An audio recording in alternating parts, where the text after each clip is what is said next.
সবচেয়ে বেশি হাদিস বর্ণনাকারী সাহাবী আবু হুরায়রা রাদিয়াল্লাহু কিভাবে ৫,০০০-এর বেশি হাদিস নির্ভুল মনে রাখতেন?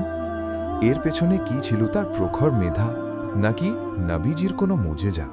আবু হুরায়রা রাদিয়াল্লাহু একবার নবীজি সাল্লাল্লাহু আলাইহি ওয়াসাল্লামের কাছে এসে আক্ষেপ করে বললেন, ইয়া রাসূলাল্লাহ, আমি আপনার কথা শুনি, কিন্তু হায়, আমি সব ভুলে যাই। নবীজি সাল্লাল্লাহু আলাইহি ওয়াসাল্লাম বললেন, তোমার চাদরটি বিছিয়ে দাও। তিনি চাদর বিছালেন।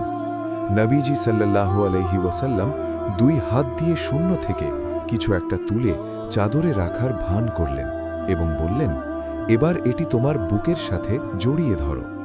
আবু হুরায়রা রাদিয়াল্লাহু চাদরটি জাপটে ধরলেন। ব্যাস, সেই মুহূর্ত থেকে ঘটে গেল এক অলৌকিক ঘটনা। সারা জীবনে তিনি আর কোনোদিন একটি শব্দও ভুলে যাননি। শুধু দোয়াই নয়, জ্ঞানের জন্য তিনি দিনের পর দিন ক্ষুধার জ্বালায় পেটে পাথর বেঁধে নবীজির দরজায় পড়ে থাকতেন। তার কাছে আরাম আয়েশ ছিল মূল্যহীন। এই গল্প আমাদের শেখায়, জ্ঞানের জন্য মেধা নয়, একাগ্রতা আর ওস্তাদের দোয়াই আসল। যা শিখি তা যেন আমাদের হৃদয়ে গেঁথে যায়। আল্লাহ আমাদের তৌফিক দিন। আমিন।